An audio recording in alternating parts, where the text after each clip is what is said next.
OK, alors, le programme pour aujourd'hui, c'est de vous parler des bases de données sur Notion. C'est, une fonctionnalité qui est vraiment centrale, hein, dans l'outil. Tout le monde utilise ou essaye d'utiliser les bases de données, mais la question c'est, finalement, comment est-ce qu'on fait pour bien les utiliser, pour en tirer un maximum, de valeur, et pour que, ça puisse vous faciliter le quotidien? Alors, je vais vous partager mon écran. Hop. Et c'est cet écran-là que je vous partage. Donc là, normalement, vous voyez mon Livestorm en mode Inception. Et hop, là, vous voyez mon écran Notion. Alors dites-moi si vous le voyez bien. Je vais faire un truc. Hop, c'est que je vais me mettre le chat ici. Ok, tout le monde voit tout bien, c'est parfait. Je vois les commentaires en même temps. On est bon. Alors, je vous propose de commencer. Donc ça, c'est le programme que j'avais prévu pour aujourd'hui. J'espère qu'on va avoir le temps de tout faire. Si on n'a pas le temps de tout faire, c'est pas grave. J'ai prévu d'organiser pas mal de ces petites masterclass, si ça se passe bien, histoire de vous montrer différentes fonctionnalités de l'outil, et des outils en général, hein, d'ailleurs, et même des métiers. Si on n'a pas eu le temps de faire tout le programme, on fera autre chose la prochaine fois. Alors, on va commencer par la base. C'est quoi une base de données? Donc là, je suis dans une page Notion. Je pourrais écrire du texte ou faire des blocs. Hein. Vous voyez comment ça fonctionne. Mais donc ici, je vais créer une base de données. Pour créer une base de données, c'est hyper simple. Je vais faire la commande / et je vais taper table. Hop, et ici, je vais avoir TableView qui va me créer une base de données. Et je vais faire une nouvelle base de données. Alors, je vais juste faire un tout petit truc, c'est que je vais aller changer la langue, comme ça on se met en français. J'ai l'habitude de travailler en français et en anglais avec nos clients, mais ici, ce sera plus simple en français. Hop, le temps que ça charge. Salut Jean-Sébastien, ouais, ça va très bien.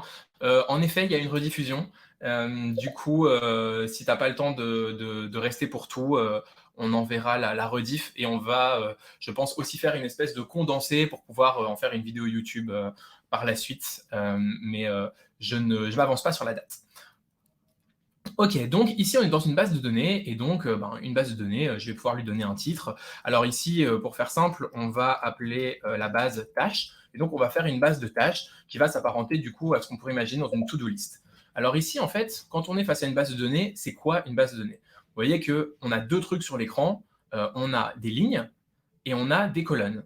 Alors en fait, chaque ligne, ça représente un objet de la base de données. Et donc un objet, ça va être ici en l'occurrence une tâche, puisque ma base de données, elle est faite pour contenir des tâches. Et donc ça pourrait être par exemple, je ne sais pas, faire hop, la liste des partenaires avec lesquels on a envie par exemple de travailler sur un événement, faire la liste des lieux, si on parle toujours du même événement, hop, etc., etc. Et donc, on va avoir en fait autant de lignes qu'on veut, et donc toutes ces lignes vont être des tâches. Ensuite, on va avoir des colonnes. Et les colonnes, c'est quoi en fait? C'est des propriétés. Et donc, ça veut dire que ça va être des manières de préciser en fait chaque ligne, et donc de préciser la donnée. Et donc ici, en fait, je vais avoir, quand je crée une nouvelle propriété, le choix entre plein de propriétés différentes. Et vous voyez, les propriétés, elles sont de différentes natures. Donc, je vais pouvoir sélectionner, par exemple, du texte, je vais pouvoir sélectionner des nombres, des sélections, des multisélections. On verra tout ça après. Mais ce qui est important, en fait, c'est que quand je vais créer une nouvelle colonne, et disons qu'ici, je vais créer une colonne qu'on va appeler sélection, hop, je vais avoir une colonne qui va s'appliquer, en fait, à toutes mes données, à toutes mes lignes.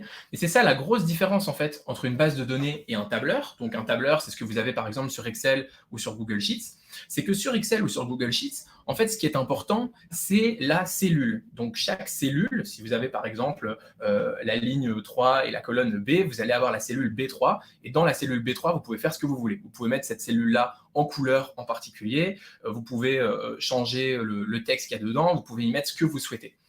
En fait, dans une base de données, la différence, c'est qu'on a des lignes et chaque ligne, elle va être impactée par toutes les colonnes, mais de la même façon. C'est-à-dire que chacune de mes tâches, ici, elle va avoir des tags, elle va avoir une sélection, ou elle va avoir, par exemple, une personne que je vais assigner, et je vais dire ça, c'est le responsable. Donc, ça veut dire que chacune de mes tâches, ben, je vais pouvoir lui assigner un responsable. Et donc, elle pourrait en avoir un, par exemple, ici, c'est moi, ou elle pourrait tout simplement ne pas en avoir. OK? Et donc, ça, c'est vraiment une base de données, et dans sa plus simple expression. Est-ce que jusqu'ici, tout va bien pour tout le monde?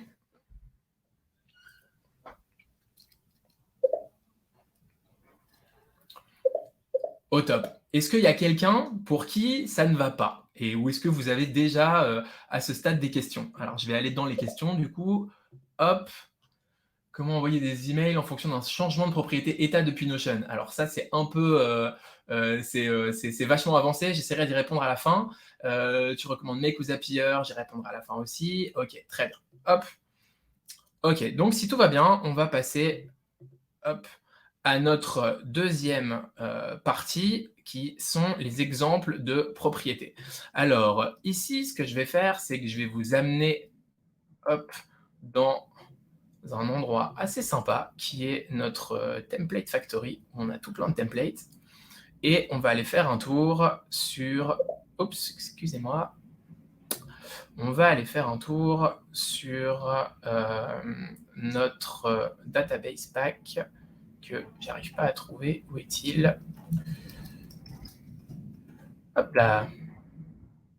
Voilà. Et donc ici, on a plein de bases de données. Et donc, je vais prendre par exemple la base de données projet et on va regarder tous les types de propriétés différents. Alors ici, par exemple, dans les projets, vous voyez qu'on peut avoir des propriétés texte. Donc les propriétés texte, l'objectif, c'est de pouvoir ajouter du texte qui va, par exemple, servir ici dans les projets de description. Et donc, création du site web, je pourrais décrire le projet et dire développer notre nouveau site web, par exemple. Hop. Donc ici, vous pouvez structurer votre texte comme vous le souhaitez en ajoutant par exemple des liens, et vous pouvez aussi ajouter du gras, ajouter des équations mathématiques, changer la couleur de vos textes, etc. Donc c'est vraiment un champ de texte, ce qu'on appelle du rich text, donc du texte que vous pouvez agrémenter avec différentes fonctionnalités. Hop. Vous avez aussi, comme je l'ai montré tout à l'heure, des champs personnes. Et donc, ces champs personnes, ils vont vous permettre d'assigner, en fait, différentes personnes de l'espace de travail. Ça veut dire que toutes les personnes qui ont un compte Notion et qui sont sur votre espace de travail, eh bien, vous allez pouvoir les assigner sur cette donnée-ci. Il faut savoir que quand vous assignez une personne à cet endroit-là, en fait, elle va recevoir une notification. Et donc, ici, hop, dans les dernières modifications, la personne qui a été assignée va recevoir une notification en lui disant qu'elle a été assignée sur cette donnée-là.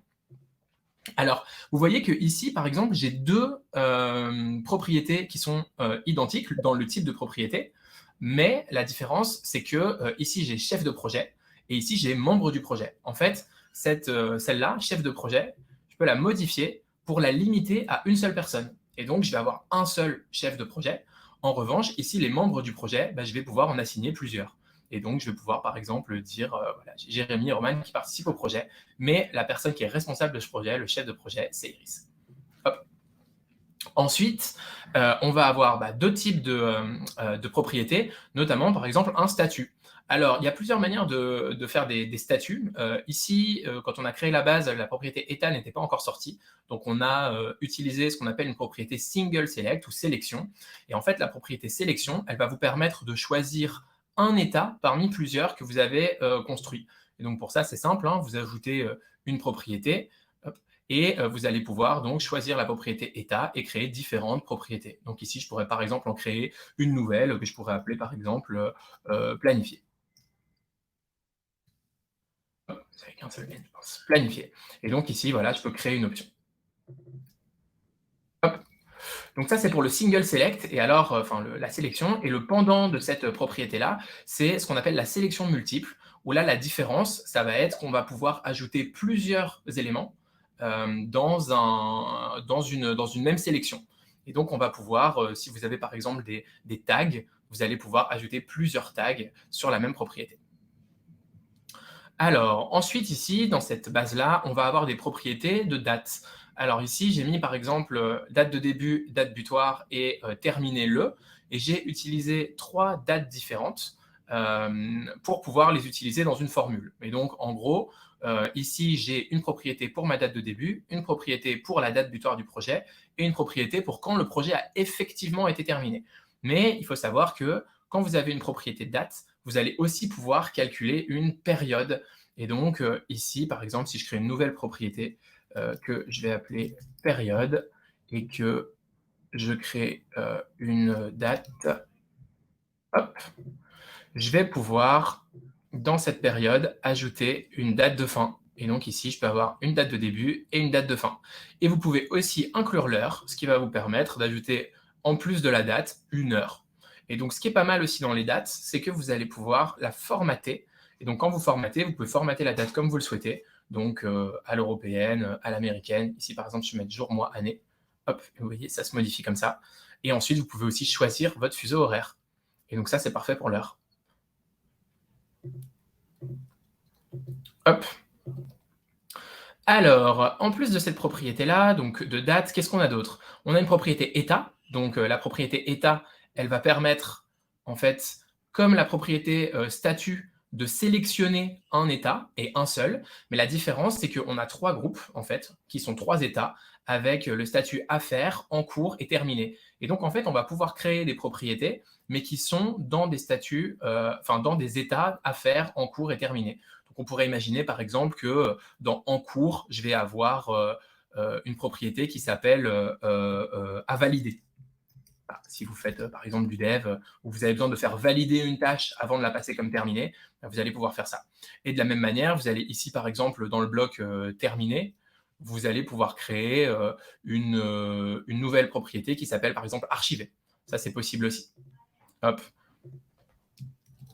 Alors, pourquoi est-ce que ça, c'est pratique? C'est pratique parce qu'en réalité, ici, vous pouvez afficher avec les états, mais vous pouvez aussi l'afficher sous forme de case à cocher.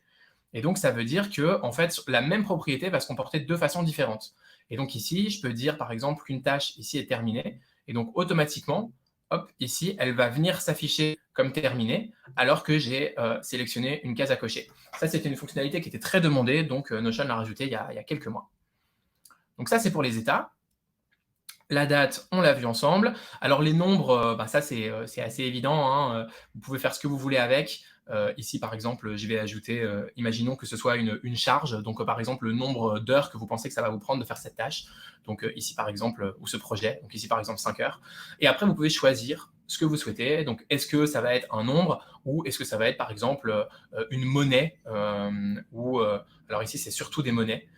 Mais vous pouvez aussi décider, par exemple, que c'est un pourcentage. Et donc ici, 5, ça va me faire 500%. Et donc, je vais plutôt devoir faire 0,5, en fait, si je veux 0,5%. Et une fois que c'est mis en pourcent, après, vous pouvez choisir. Alors, il faut savoir que quand vous faites des pourcents, en réalité, quand vous êtes en dessous de 100%, c'est des 0 point quelque chose. Et en fait, quand vous arrivez à 100%, c'est 1. Donc, en fait, ici, si je décide de me mettre plutôt en nombre, hop, et que je mets 1, et qu'ensuite je change en pourcent, hop, vous voyez, j'arrive à 100%. Donc ça, il faut bien le savoir, ça peut créer, si on a le temps de voir les formules cette fois-ci, ça peut créer un peu de bazar dans les formules. Hop. Donc voilà pour les nombres, les personnes, on a fait. Alors ensuite, vous avez les fichiers et les médias. Donc ça, comme leur nom l'indique, hein, vous allez pouvoir afficher un fichier ou un média. Et en fait, vous pouvez soit le charger depuis votre ordinateur, soit l'intégrer depuis un lien web. Donc là, vous pourriez venir afficher un fichier depuis Internet. Hop. Vous allez avoir aussi une autre propriété qui va être la case à cocher. Alors celle-là, c'est une propriété qui est hyper utilisée quand on va parler, par exemple, de tâches à faire. Est-ce que la tâche est terminée ou pas? Hop. Et donc là, c'est hyper simple, hein. Vous venez juste cocher des cases. Et ensuite, on va avoir encore trois petites propriétés. URL, qui est en fait un lien. Et donc là, en fait, ce qu'on va faire, c'est juste venir mettre un lien web. Donc, vous venez copier et coller un lien sur lequel vous allez pouvoir cliquer. Donc, si je clique dessus, je suis redirigé vers la page web. Hop. Et ensuite, vous allez avoir email et téléphone. Et donc là, email et téléphone, c'est la même chose hein, qu'un lien. En gros, vous allez mettre une adresse mail sur laquelle vous allez pouvoir ici cliquer sur le @ pour envoyer directement un email. Et donc là, vous allez être redirigé vers votre boîte mail. Et pareil avec le numéro de téléphone. Si vous mettez un numéro de téléphone, vous allez pouvoir automatiquement cliquer sur le petit téléphone qui va vous permettre d'appeler automatiquement la personne. Très pratique dans le cadre d'une base de contact ou d'un CRM, par exemple. Hop. Du coup, voilà sur les propriétés. Est-ce que je ne vous ai pas montré encore les propriétés complexes que je garde pour un petit peu plus tard dans le cadre des relations. Est-ce que par rapport à ça, vous avez des questions? Hop, je check. Alors, peut-on partager une page avec quelqu'un qui n'a pas Notion? Oui, totalement. On peut partager une page avec quelqu'un qui n'a pas Notion. Vous allez juste ici dans l'onglet Partage. Et en fait, vous allez pouvoir partager une page sur le web qui va être visible par n'importe qui n'a pas Notion. Et depuis assez peu de temps, on peut même faire un lien d'expiration. Et donc, vous allez pouvoir dire si vous voulez partager la page pendant 1 heure, pendant une journée, pendant une semaine, ou même choisir une date à laquelle vous allez arrêter de partager la page, ce qui est plutôt cool. Hop. Est-ce qu'on peut lier Notion à Slack ou à un CRM? Ouais, sans problème. Vous pouvez le faire soit via des automatisations avec Make, et dans le cadre de Slack, vous allez même pouvoir le faire normalement ici. Je ne sais plus exactement où c'est. Est-ce que c'est dans les notifications? Non, c'est pas dans les commentaires. Mais vous pouvez clairement connecter une page à Slack. Je sais plus où c'est. Est-ce que c'est dans personnaliser la page? Je vous avoue que c'est pas une fonctionnalité que j'utilise beaucoup, mais je sais que vous pouvez le faire sans aucun problème. Alors, comment filtrer une database mentionnée sur une autre page et que tout le monde voit la vue filtrée? Ça, je vais vous le montrer. Le formatage de mail est-il validé par Notion et idem pour les téléphones? Alors, pas exactement. Enfin, en fait, l'adresse mail, vous allez rentrer l'adresse mail et donc elle va être lue comme un email si elle a un @ et un point. Par contre, le formatage des numéros de téléphone, vous pouvez rentrer différents formats de numéros de téléphone avec le plus, sans le plus, et il va toujours être lu comme un numéro de téléphone. Donc après, il va être interprété par l'appareil sur lequel vous l'utilisez, votre téléphone ou votre ordi, quoi. Comment faire pour que les tâches terminées aillent se ranger ailleurs? Dans la même idée, je voudrais uniquement afficher des tâches du jour ou de la semaine. Bah, ça, je vais vous le montrer. Ça va être assez cool. On va pouvoir passer à la partie suivante. OK, donc la partie suivante, c'est les relations. Donc en gros, les relations, ça va permettre de connecter différentes bases de données les unes avec les autres. Donc ici, ce qu'on va faire, c'est qu'on va connecter une base de tâches avec une base de projet. Hop. Et donc pour ça, je vais aller chercher une base de tâches et de projets. Je vous demande une seconde que je vais venir coller ici pour vous montrer. Hop. Alors, en attendant... ajouter des connexions pour lier Slack. Ok, super, ouais, merci Jason. Et en effet, ça a changé de place maintenant. Il y a plein de connexions et plein d'apps qu'on peut ajouter. C'est assez cool. Alors, désolé, j'ai mon internet qui est un petit peu lent sur le browser. Clac.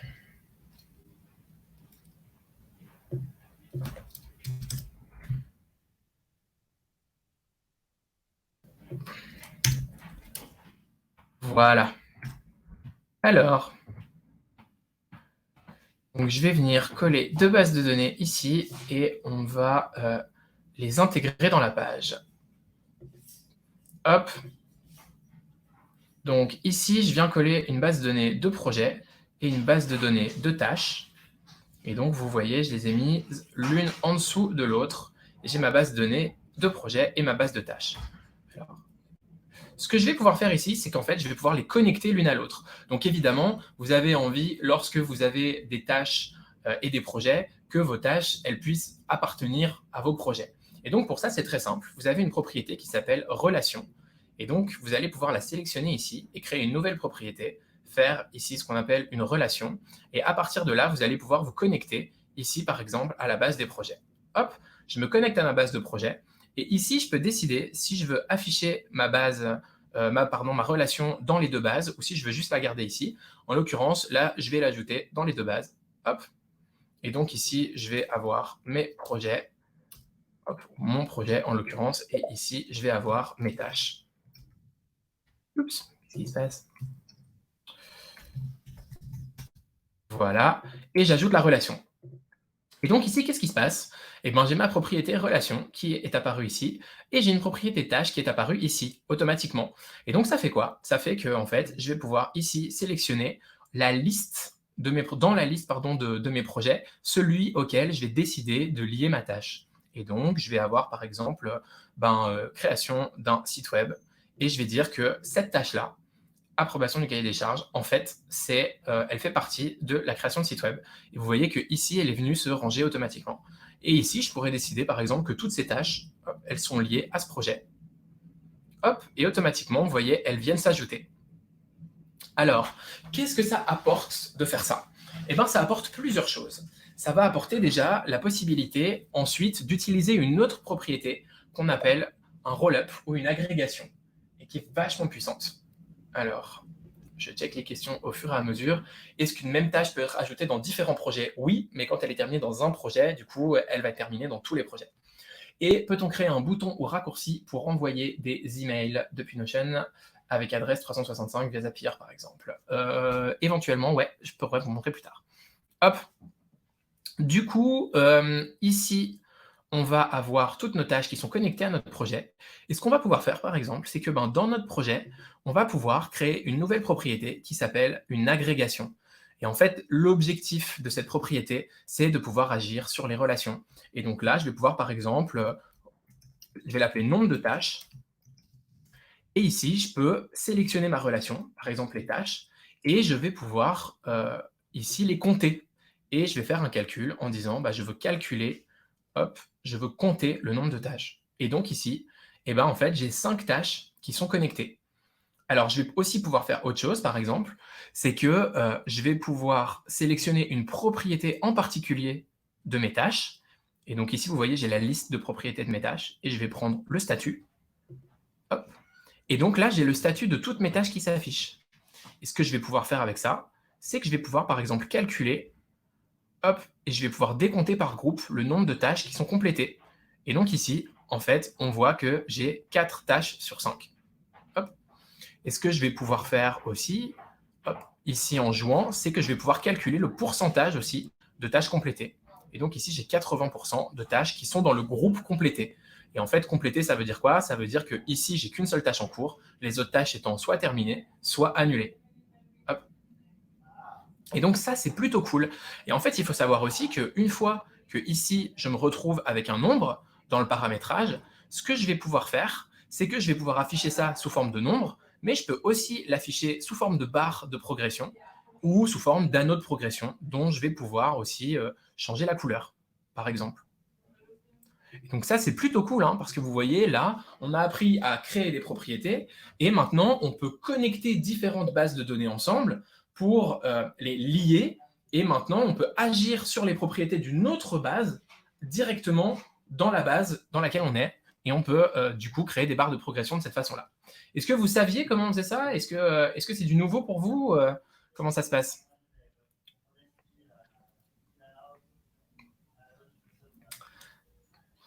Super. Eh ben, écoutez, si vous apprenez des trucs, c'est top. Et donc, avec le résumé, vous pourrez vraiment rentrer dans le détail et regarder comment ça se passe. Mais comme ça, au moins, vous voyez. C'est une propriété qui est assez géniale, le roll-up, donc l'agrégation, parce que ça va vraiment vous permettre en fait de lier différentes bases et d'agir sur vos propriétés de cette façon-là. Après, on peut faire énormément de choses avec ce genre de propriété. Hop. Alors, du coup, voilà pour les relations et comment est-ce qu'on va lier les bases les unes avec les autres. Hop. Alors ensuite, maintenant qu'on a bien compris comment fonctionnaient les bases de données, on va rentrer dans les vues. Alors, pour rentrer dans les vues, je vais faire un truc, c'est que je vais copier ici le lien de ma base et aussi le lien de cette base-là. Hop. En fait, les vues, je vais carrément vous les montrer ici, ce sera plus simple.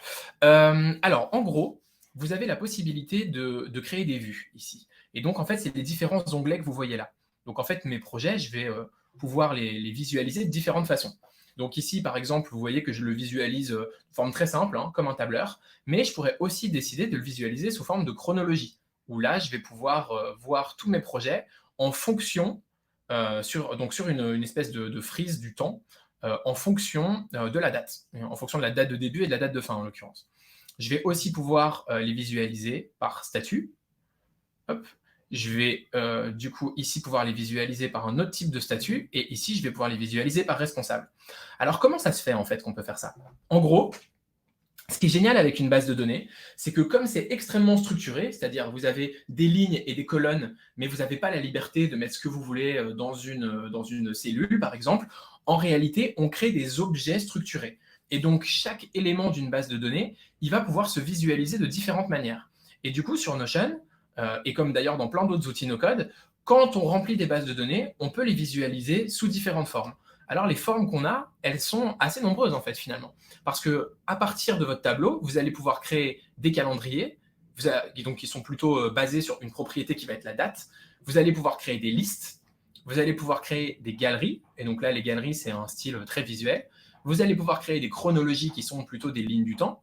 Et vous allez pouvoir créer des Kanban qui sont des tableaux en colonnes qui sont basés sur une propriété qui va être là, du coup, un select ou un single select.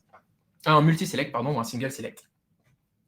Donc en fait, en fonction de vos besoins, vous allez pouvoir gérer vos données comme vous voulez. Ici, dans le cadre d'un projet, moi, je trouve ça hyper intéressant de les avoir sous forme de chronologie et donc de pouvoir voir quand il se passe. En l'occurrence, sur des tâches, ce qui pourrait être intéressant, c'est de les avoir ici, par exemple, sous forme de case à cocher avec le statut. Mais je pourrais aussi décider de faire une liste. Et donc là, je vais faire une liste et je vais pouvoir, en fait, dans chacune de mes vues, modifier les propriétés que j'affiche.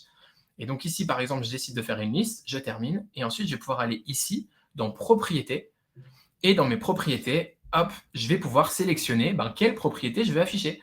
Et donc ici, ce qui m'intéresse, c'est vraiment surtout le statut dans ma liste, parce que mon objectif, c'est d'avoir une vue qui soit vraiment très, très clean, où je puisse voir mon statut. Et on n'oublie pas que ici, dans les propriétés, en fait, dans mon statut, moi, ce qui m'intéresse, c'est plutôt de l'avoir sous cette forme-là de case à cocher, de pouvoir dire, en fait, quand est-ce que j'ai terminé une tâche. Et donc, là, je l'affiche sous forme de case à cocher. Et c'est quand même intéressant aussi d'avoir le responsable pour savoir qui qui est responsable de cette tâche. Et donc là, c'est génial parce que je vais pouvoir avoir uniquement mes tâches avec la seule chose que je veux savoir, c'est-à-dire est-ce que la tâche est terminée ou pas. Et si je clique, je vais pouvoir dire non, cette tâche n'est pas terminée ou oui, cette tâche est terminée. Et en l'occurrence, je vois aussi le responsable avec sa petite photo à côté. Hop. Et donc, vous pouvez vraiment, avec ces vues, créer exactement ce que vous voulez et vous organiser comme vous le souhaitez. Et donc là, par statut, je vais avoir mes projets. Et en fait, dans mes projets, je peux venir afficher des propriétés qui font du sens. Et donc là, en l'occurrence, j'ai pas mal de propriétés que je cache parce que j'en ai pas besoin.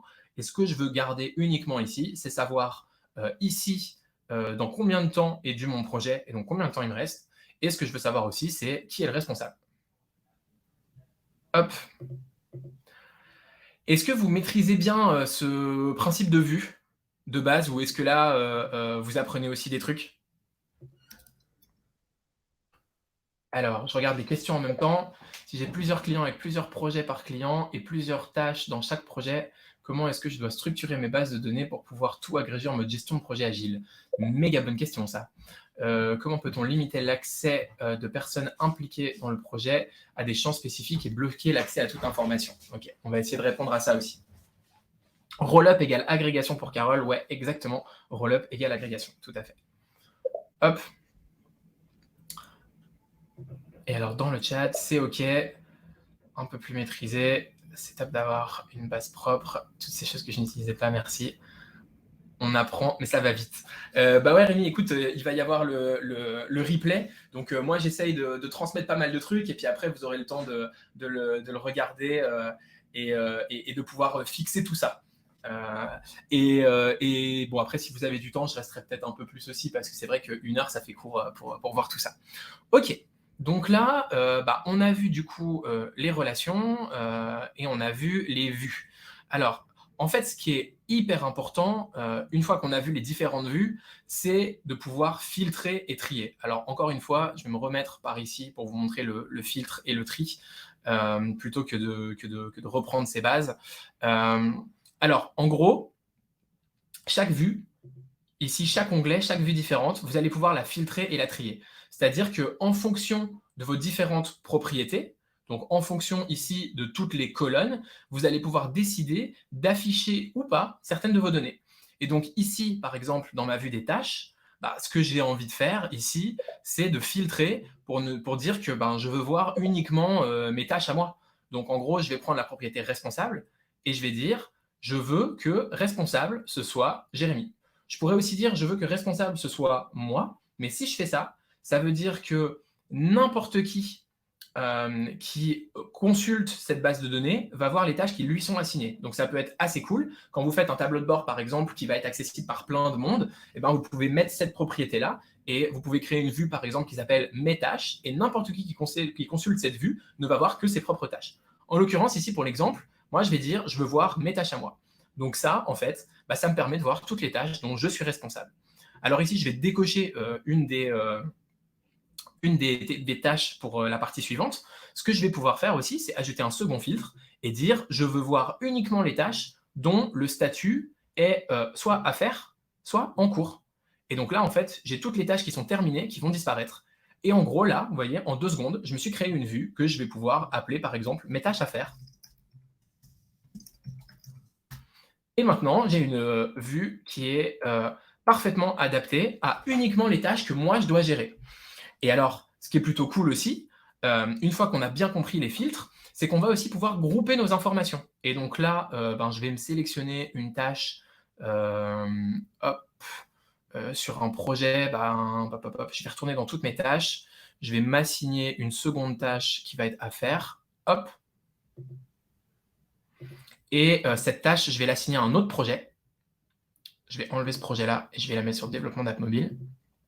Je vais retourner dans mes tâches à faire. Et ici, on voit que j'ai 2 tâches. Alors là, je ne sais pas ce qui s'est passé au niveau de mes responsables. J'ai oublié d'enlever Iris. Hop, voilà. Et donc ici, j'ai 2 tâches. Et en fait, ce qui serait cool, vous allez me dire, c'est de pouvoir voir les tâches que j'ai à faire, mais par projet. Parce que ici, j'ai 2 tâches à faire, mais en fait, c'est 2 tâches qui sont chacune sur un projet différent. Et bien, c'est possible. En fait, vous allez ici, dans les groupes, et vous allez pouvoir grouper, encore une fois, en fonction des propriétés. Et ça, c'est vraiment méga cool parce que vous allez pouvoir dire, je veux grouper en fonction du projet, masquer les groupes vides, trier par ordre manuel. Et là, je me retrouve avec une vue où j'ai toutes mes tâches qui vont être triées par projet. Ça, c'est les tâches qui sont pour la création d'un site web. Et ça, c'est les tâches qui sont pour le développement d'une app mobile. Et si je finis les tâches qui sont pour le développement d'une app mobile, hop, mon groupe, il va disparaître et il ne me restera plus que ça. Ça, c'est vraiment super cool. Et en gros, maintenant, vous allez pouvoir filtrer pour avoir uniquement les données que vous voulez. Et vous allez aussi pouvoir grouper pour mieux organiser les données dans vos bases. Et alors, le dernier truc que vous allez pouvoir faire aussi, du coup, c'est de trier les informations. Et ça, je vais vous le montrer, je peux vous le montrer ici. En vrai, on va juste essayer de s'ajouter plus de tâches. Je vais me mettre comme responsable sur toutes les tâches. Hop. Voilà, et me mettre quelques projets différents. Et ce qu'on va faire, c'est qu'on va tous les mettre en affaires. Je retourne dans mes tâches. Vous voyez que là, j'ai différents projets. Alors, ce qui serait pas mal ici, ce que j'ai envie de faire, je vais juste vérifier qu'ici, on a bien une échéance. Ouais, on a bien une échéance. Alors, c'est important pour moi d'avoir l'échéance pour savoir quand est-ce que cette tâche doit être faite. Donc ici, je vais dans ma propriété et je décide d'afficher l'échéance. Hop, donc je vais ici sur le petit œil et je l'affiche. Je vais la mettre avant le statut, parce que c'est important. Et je vais la mettre aussi, je vais mettre le statut en dernier, en fait, et le responsable ici au milieu. Et donc, ça va se répercuter ici. Hop, la date, le responsable, c'est moi. Hop, et ici, mes tâches. Et ce que je vais faire, c'est que je vais trier mes tâches. Et je vais dire, ce que je veux, en fait, moi, c'est avoir les tâches qui sont dues le plus récemment, celles que je dois faire, en fait, le plus vite. Et je les veux ici, en fait, en haut. Et donc là, je vais pouvoir trier par ordre croissant ou décroissant. Et donc, là, j'ai mes tâches en retard, puisque là, 25 mars 2021, on est quand même loin. Et petit à petit, je vais pouvoir trier mes tâches. Et donc là, en fait, j'ai un truc qui est assez parfait, où je vais avoir toutes mes tâches qui sont triées par ordre de quand est-ce que je dois les faire au plus rapidement possible. et qui sont filtrés sur uniquement les tâches qui me concernent et dont le statut est ni en cours, dont le statut pardon est pas terminé, donc tout ce qui est à faire ou en cours. Et du coup, ben voilà, en gros, pour les groupes, pour les filtres et pour les tris. Et donc ça permet d'avoir une organisation hyper puissante. Je vous montre ça dans un nouvel onglet.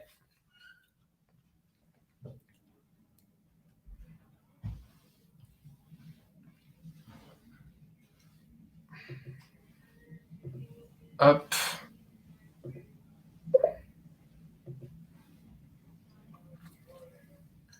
Et je vais vous montrer ça par exemple dans la gestion de projet client. Et ben ici, ça me permettrait par exemple sur un client, hop, d'avoir ici, je vais vous l'ouvrir en grand, hop, d'avoir ici une page client où dans ma page, j'ai différents onglets. Et sur ces différents onglets, je vais avoir mes projets, mes tâches, mes documents et mes réunions. Et ici, donc, j'ai mes projets planifiés, en cours terminé. Dans mes tâches, je vais avoir toutes mes tâches qui sont liées au projet. Alors ici, en l'occurrence, il n'y en a pas. Hop, excusez-moi, on va faire autrement. On va aller du coup, pour vous montrer un exemple qui est concret dans les projets, et je vais voir là où il y a des tâches, peut-être dans celui-là. Ouais, ok, ici, du coup, je vais aller dans ce client que j'ouvre en grand. Voilà. Donc ici, j'ai ma page client avec mon projet CRM qui est en cours. Et si je vais dans les tâches, hop, je vois tout mon projet CRM avec toutes mes tâches backlog, à faire, en cours, à valider, terminées. Je vois les tâches qui sont en retard, quand est-ce qu'elles doivent être faites, le responsable, le projet sur lequel on bosse, évidemment. Et du coup, ça, c'est méga puissant et c'est exactement ce que vous pouvez faire avec ça. Alors, du coup, j'ai oublié de vous parler d'un petit truc qui est hyper puissant, en fait, dans les bases de données et qu'on va pouvoir aborder maintenant. En gros, donc là, vous avez vu maintenant comment est-ce qu'on crée une base de données, comment est-ce qu'on crée des vues, etc.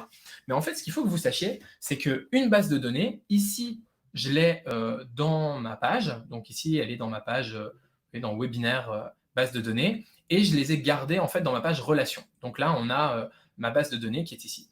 Mais en fait, ce qu'on peut faire, et qui est assez dingue, c'est que ici, si je copie le lien de ma base, je peux aller dans une autre page, hop, et ici, je vais par exemple cliquer sur les différentes vues.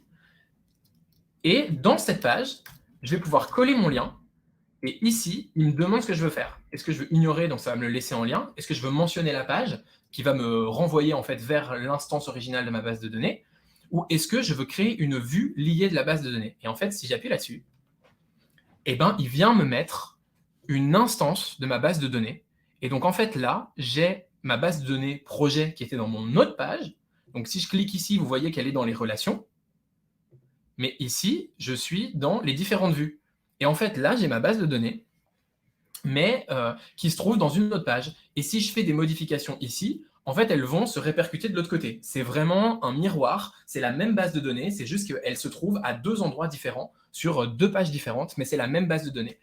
Et ce qui est cool, c'est que du coup, en fait, je peux décider de la visualiser complètement différemment. Imaginons que, par exemple, sur cette page, j'ai envie de voir plutôt un tableau de mes projets. Eh ben, je vais pouvoir me faire un tableau de mes projets où je vais changer la disposition et je vais dire, je veux voir un Kanban, où mes projets, ils sont triés, ils sont groupés par chef de projet, par exemple, et où je vais colorier les colonnes et masquer les groupes vides. Et où, visiblement, ça prend un peu de temps. Hop, qu'est-ce qui se passe? Vous voyez toujours bien, c'est juste chez moi que ça bug. C'est peut-être Notion qui a un peu de lag. Hop.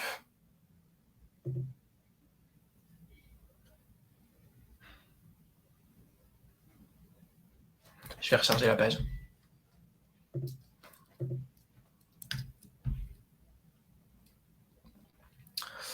Ah ouais, petit lag Notion.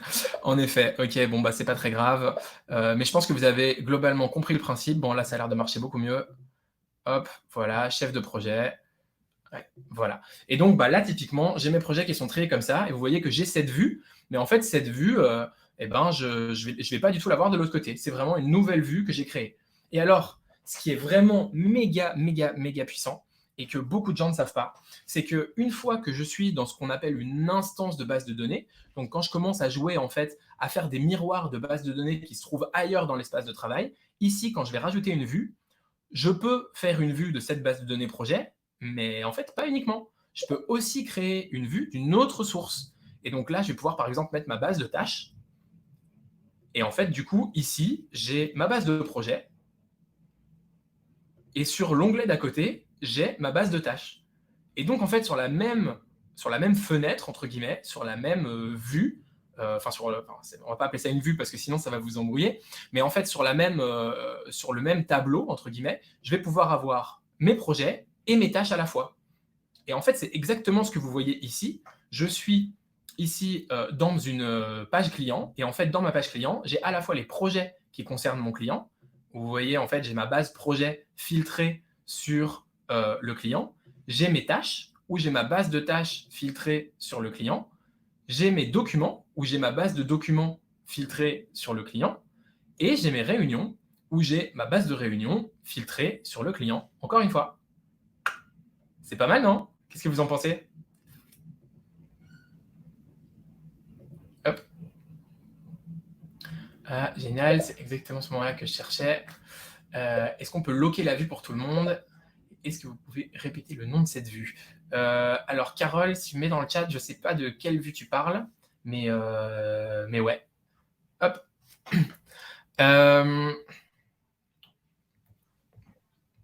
Alors, du coup, ouais, c'est vachement puissant, hein. En fait, il y a moyen de faire énormément de choses une fois qu'on a bien compris ça. Hop. Donc, les filtres et les tris, bah, en fait, c'est ça, hein, inline vs full page, c'est ce que j'essayais de vous montrer. C'est qu'en gros, on a donc nos différentes instances. Et donc ici, on va avoir notre base, en fait, qui est inline. Donc là, en fait, elle est dans une page, mais je peux aussi l'avoir d'ailleurs en full page. Et donc, c'est exactement ce qui se passe, hein. Si je vais ici et que je vais dans mes différentes vues et que je clique sur tâche, hop, vous voyez, ici, je suis envoyé dans ma base tâche. Et en fait, ça va vraiment être... c'est ici que se trouve ma base, en réalité. Quand vous l'avez ici en haut, vous voyez, là, je suis dans tâche. Hop.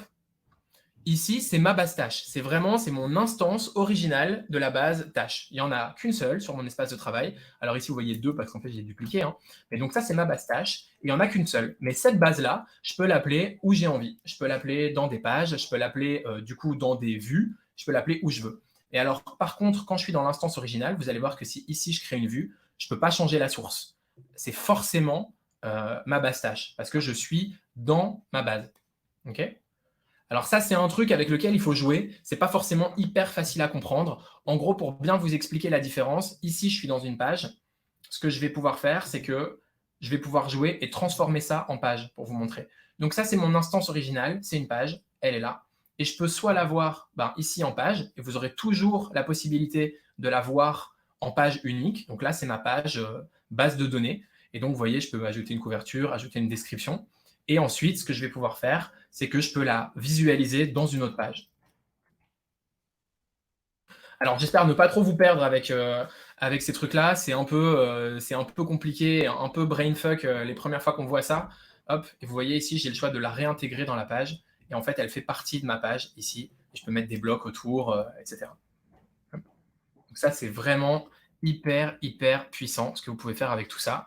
Et donc, une fois que vous avez ça, ensuite, vous allez pouvoir l'utiliser. Vous allez pouvoir l'utiliser pour créer ici des instances où vous pouvez avoir différentes bases de données dans des onglets différents, mais au même endroit, quoi. Donc voilà, ça c'est vraiment la base de ce que vous allez pouvoir trouver ici. C'est vraiment méga puissant. Et du coup, ce que je vous propose de voir maintenant, c'est les templates. Donc en gros, ce qui est assez dingue et qui différencie vraiment Notion de la plupart des outils qui vont vous permettre de faire des bases de données comme Airtable par exemple, c'est que quand vous êtes dans une base de données, en fait, chacune des lignes, c'est aussi une page. Donc si vous cliquez ici, vous allez ouvrir une page dans laquelle vous pouvez ajouter des blocs et vous pouvez même ajouter en fait une nouvelle base de données. Donc ici, si je reprends le lien de ma base de données tâches, je peux ajouter, alors c'est le lien de ma base de données projet en l'occurrence, ce n'est pas ce que je voulais. Je vais venir ajouter ici mes tâches. Hop, et je vais supprimer celle-là. Donc ici, en fait, je suis dans mon projet, et dans la page de mon projet, je vais pouvoir venir, par exemple, ajouter mes tâches. Et donc ici, ce que je peux faire, c'est hyper facile, je vais pouvoir venir filtrer, et je peux dire, je veux que le projet, ce soit création d'un site web. Et donc là, je vais voir que les tâches qui sont sur la création d'un site web. Et donc ça, c'est génial, hein, parce que vous avez votre base de tâches, vous avez votre base de projet, et en fait, ce que vous allez faire, c'est que dans chaque projet, vous allez venir ajouter votre base de tâches. Mais ce que vous allez me dire, c'est « Ok, c'est hyper cool, mais j'ai pas du tout envie de faire ça à la main. » Et vous avez bien raison, parce qu'il ne faut pas le faire à la main quand on peut l'automatiser. Et donc, ce qu'on va faire ici, c'est que je vais venir copier ma base de tâches et je vais créer ce qu'on appelle un template. Et donc, l'idée, quand on crée un template, c'est quoi? C'est que vous allez aller ici, sur le petit bouton bleu, et vous allez créer un nouveau modèle. Quand vous créez un nouveau modèle, vous êtes redirigé vers cette page où il y a une petite bande beige qui vous dit que vous êtes en train de modifier un modèle dans la base de données sur laquelle vous bossez. Et ici, on va l'appeler « Nouveau projet ».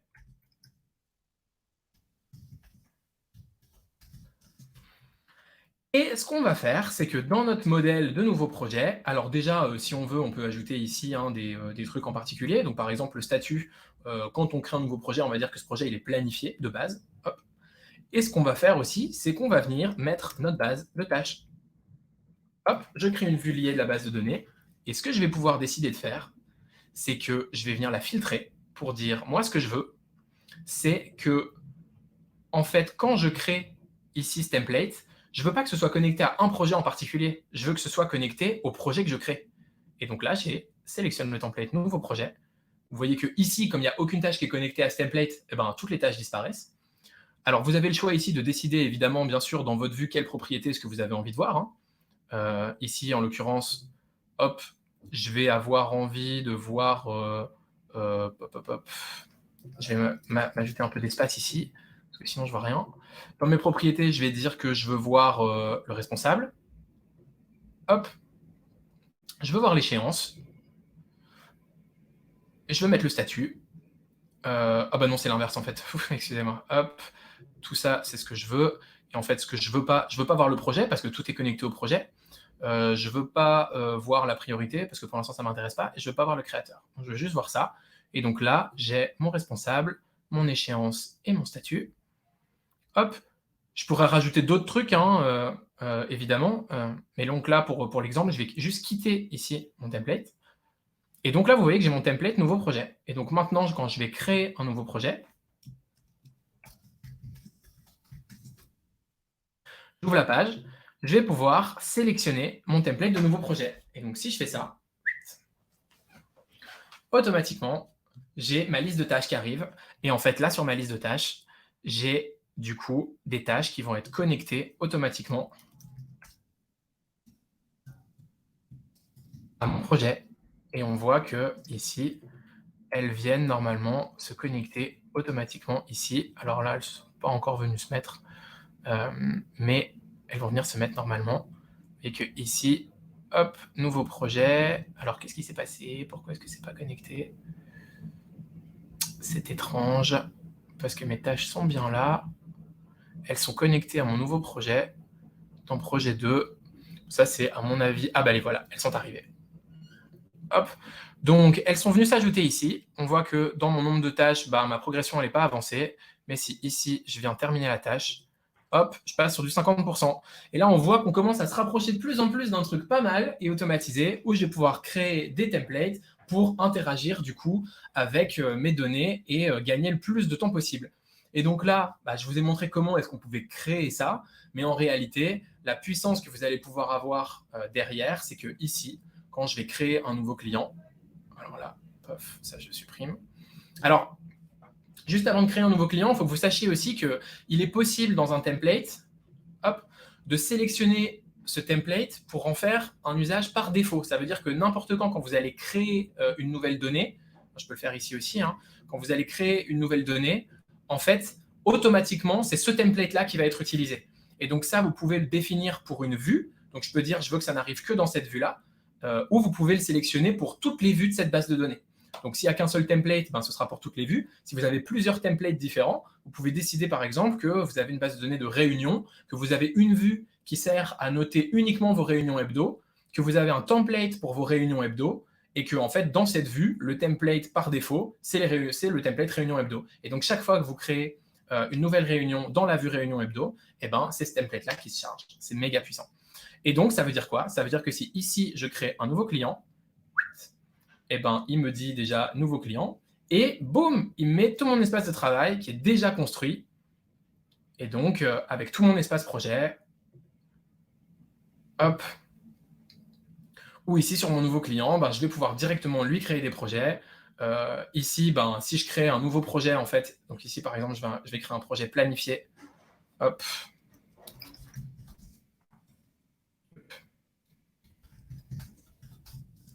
Et dans mon nouveau projet, oups là, trop vite.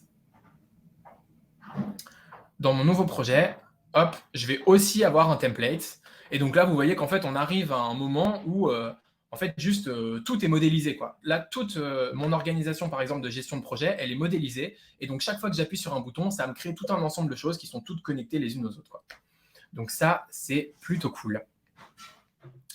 Donc globalement, voilà, on a fait un peu le tour. Je ne suis pas rentré dans les formules parce que je pense que ça, ce sera l'objet d'une prochaine masterclass.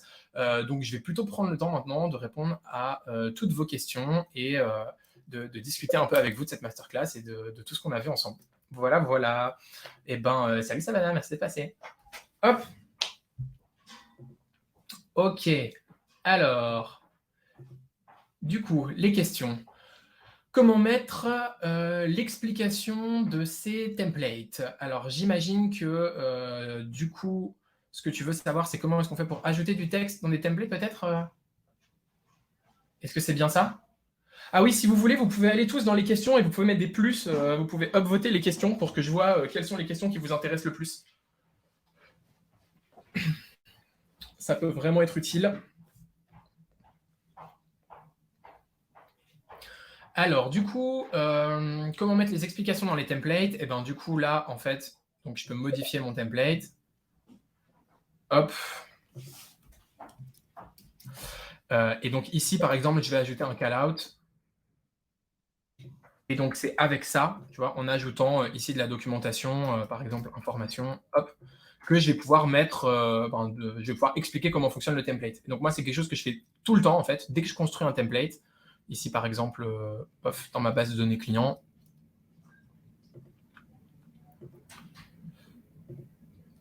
Je vais faire vraiment des explications, expliquer comment est-ce que ça fonctionne, mettre des liens. Et vraiment, ça, c'est super important de bien documenter, en fait, parce que Notion, c'est vraiment un outil qui est très, très bon sur les bases de connaissances et la documentation. Donc, c'est super important de bien documenter pour que tout le monde soit sur la même page et ait suffisamment d'informations pour effectuer les tâches telles que vous les avez pensées, quoi. Donc, voilà pour la doc.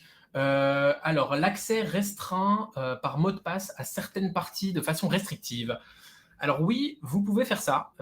Dans les bases de données, il y a différents niveaux de partage. Alors vous ne pouvez pas faire exactement ça. En gros, ce que vous allez pouvoir faire, c'est que vous allez pouvoir donner accès à chaque page de façon indépendante. Ça veut dire quoi? Ça veut dire que sur une base de données, donc par exemple sur cette base de données projet, ici, chaque page va avoir son propre onglet de partage. Okay, donc l'onglet de partage, peu importe où je me trouve dans Notion, il est toujours ici et il c'est toujours par page. Okay, et donc ici, je peux partager cette page avec qui je veux. Je peux la partager avec des membres de mon espace de travail. Je peux la partager avec des membres extérieurs à mon espace de travail qui ont un compte Notion. Je peux la partager à des groupes de mon espace de travail. Je peux la partager en ligne. Je peux vraiment faire ce que je veux.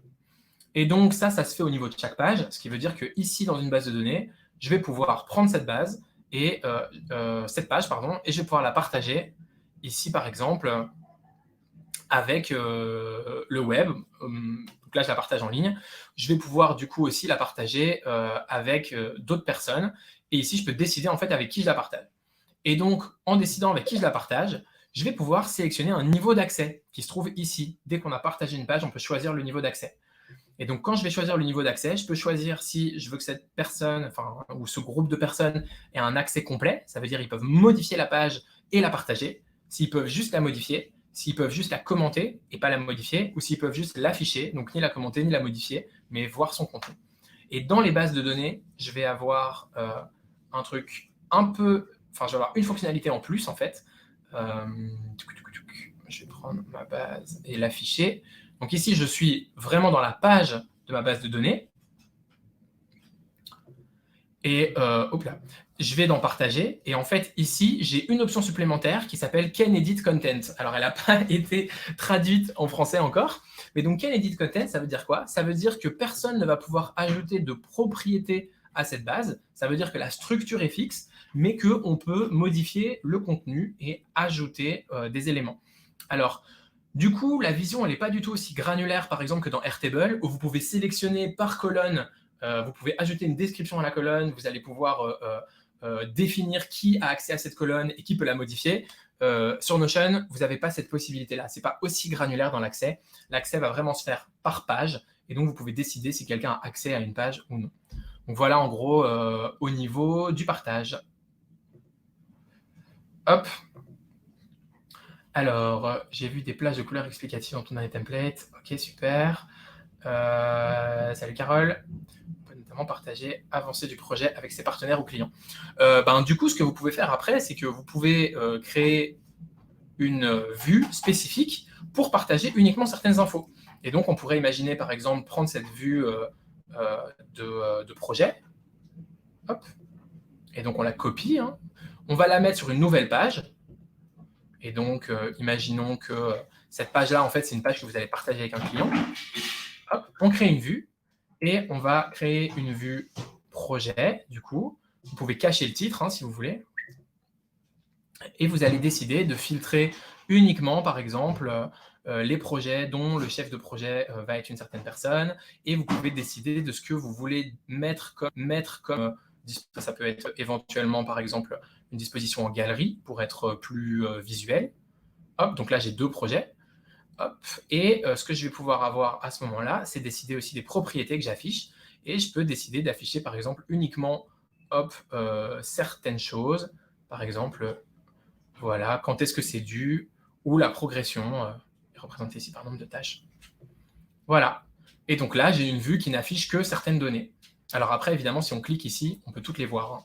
Donc, ça reste assez transparent quand même. Mais voilà des choses qu'on peut faire et qui sont assez puissantes.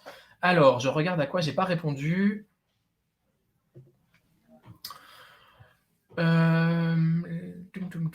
Est-ce qu'on peut passer les bases de données en mode page pour la voir juste dans une page avec du texte en dessous, par exemple? Donc ça, ouais, je vous ai montré comment faire. Est-ce qu'on peut... Alors, génial. Ouais, je pense que j'ai répondu à tout. Est-ce que vous avez encore des questions? On arrive... ouais, on vient de passer l'heure, là, donc je peux répondre peut-être à encore une ou 2 questions, mais sinon, voilà, on se dirige lentement sur la fin. Hop. Trop cool. Eh ben, j'espère que vous avez apprécié cette petite masterclass sur les bases de données. Louise, c'était quoi la question de Carole, du coup te relancer, peut-être créer un bouton raccourci pour envoyer des mails depuis Notion avec adresse 365. Ah oui, sur les projets agiles. Donc oui, en fait, il y a moyen, hein, c'est ce que je montrais tout à l'heure par rapport au projet. On peut créer différentes bases. Et on peut après, on peut créer des tableaux de bord spécifiques, en fait, en fonction du client, en fonction des tâches, en fonction des sprints. Et donc, tout ça, c'est vraiment comment est-ce qu'on joue avec 3 propriétés, 3 fonctionnalités qui sont les groupes, les filtres et le tri, en fait. Et avec ça, on peut créer vraiment tout ce qu'on veut, quoi. Aussi pour des projets agiles. Anne-Charlotte, je pense que je vais faire un webinaire spécifique sur les automatisations, parce que pour répondre à cette question de comment est-ce qu'on démarre des automatisations depuis Notion, par exemple, comment est-ce qu'on envoie des mails, faut vraiment vous montrer comment est-ce qu'on joue avec l'API, parce qu'en fait, sans ça, je peux vous dire que ça se fait très facilement sur Make, en prenant un déclencheur qui va être watch de database, en fait. Et donc, quand vous avez une propriété qui change dans la base de données, vous pouvez démarrer une action qui va être envoyer un mail, et que cet email, son contenu, ça va par exemple être le contenu de la page ou le contenu d'une des propriétés. Mais je préfère vraiment prendre le temps pour vous montrer tout ça dans une nouvelle masterclass. Comment être au courant des prochains? Eh ben, de toute façon, comme vous vous êtes inscrit avec votre mail, on a votre mail. On vous enverra jamais de spam, mais on vous enverra par contre les prochaines masterclass si vous avez envie de vous inscrire, tout simplement. Donc, on vous les enverra toutes. Et c'est vraiment un format que moi, je kiffe. J'espère que vous kiffez aussi. Et j'ai très envie d'en faire plus. Donc, l'objectif, là, c'est d'en faire d'en faire 2 par mois, d'en faire toutes les 2 semaines, du coup. Donc voilà, je prépare plein de trucs sur Notion, sur Airtable, sur la productivité, sur les outils. Et je vais aussi inviter des gens que j'apprécie et qui ont surtout plein de trucs à raconter pour vous présenter des outils ou vous présenter le setup qui sont dans leur boîte, parce qu'il y a des boîtes qui ont des organisations juste incroyables. Donc voilà, j'ai vraiment maintenant passer du temps pour préparer ça, vous montrer tout ça, passer du temps avec vous et vous faire kiffer, vous apprendre des trucs. Donc voilà. Merci beaucoup d'avoir assisté à cette première masterclass. Vous allez recevoir le replay par email.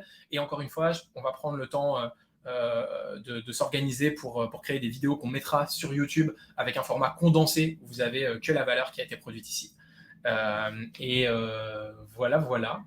Je vous souhaite une excellente journée, une excellente fin de semaine. Et je vous dis du coup à la prochaine.